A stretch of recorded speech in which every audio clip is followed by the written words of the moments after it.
Hello everyone, today I'm going to show you how to make easy folded kimbap with tuna mayo and watch my next video for the Ssam kimchi egg kimbap. So here let's start with dried seaweed and some rice. You can use the instant Haetban rice heated up in the microwave, or you can use any home cooked rice. And then here's a can of tuna that I use. I use Korean, but you can use your favorite can of tuna. Here's Ssam Mu. This is thin slices of radish pickled in like sweet vinegar sauce that you can easily buy from the market, or you can make it your own. Also some cucumber, and I'm going to use a peeler to peel the cucumbers into thin slices.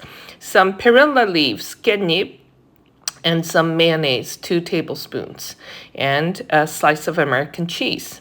Okay, so let's get started. In a bowl, let's add all the tuna, drain all the oil or water out of the tuna can, and then mix the tuna with mayonnaise and mix it well. Of course, you can adjust the amount to your liking. Sometimes people make it without mixing it with mayonnaise, and that works too. I like it better with the mayonnaise.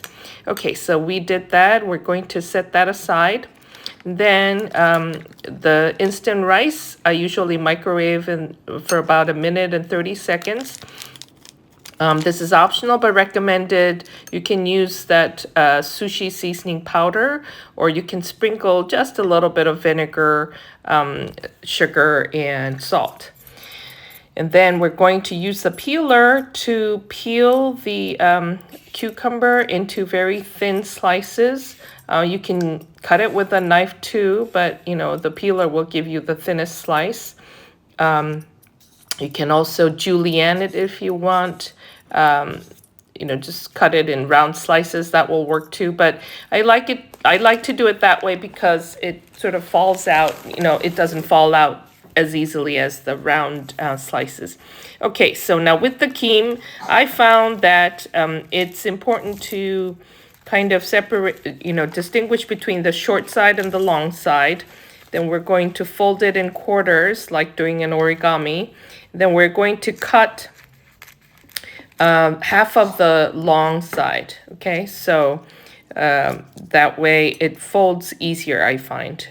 So now just kind of imagine that the kim is divided into 4 quarters, and we're going to spread rice on the right side, the top and bottom, and just spread it as thinly as you can because it does add up. And then try to leave a little gap between the top square and the bottom right square, so that it's easier to fold later on. Okay, and then for the left bottom square, we want to place some perilla leaf. I love perilla and tuna mayo together. It adds a great little, punch of herbaceousness, which is just like, adding basil on top of a pizza. So then we're going to spread the tuna mayo on top of the perilla. I do this because otherwise the tuna mayo is pretty wet and it's going to kind of shrink up the kim, which is not kind of pleasant to eat. So I use the perilla leaf sort of as a barrier. So if you can do it in this order, that would be great. If you don't have perilla, you can use like a slice of lettuce, and that would work too. Okay, then now in the top left corner, I'm going to place a slice of cheese. Again, this will act as a barrier to kind of prevent the kim getting wet from the cucumbers. Also, of course, cheese adds a lot of great, that cheesy flavor that goes so well with the tuna. So there we have it. That's all you need to do. Lay it out. And then we're going to fold it. Oh, I almost forgot the radish. Okay, so let's put the pickled radish. We're going to put it on top. Again, I would not recommend putting it directly onto the kim, the seaweed, or nori as it's called sometimes. That's the Japanese word for it. So anyway, put it on either on top of the cucumbers or on top of the tuna, doesn't matter. And then we're going to spread rice on the last, corner, square left. Okay, and so now it's all done. All we have to do is fold it. So here we go. The folding order is you start with the left corner, left bottom.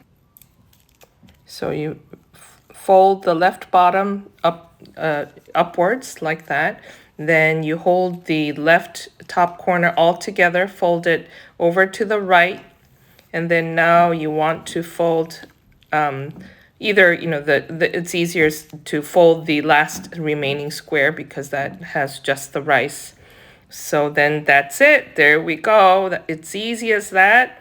Only thing is when you cut, you kind of want to make sure the folded side stays intact, right? So it will at least hold it together on one side. And there we go. It is actually really, really delicious. And I finish it off with some sesame oil. That sort of prevents the kim from sticking to each other. Also, it adds great, sesame flavor. And then just sprinkle some sesame seeds. And that's it. There we go. It's as easy as that. Okay, so that was tuna mayo. And you can, pack it in lunch boxes.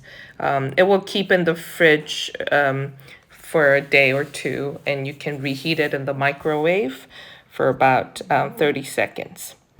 Well, thanks for watching, and don't forget to subscribe. Thank you. Bye.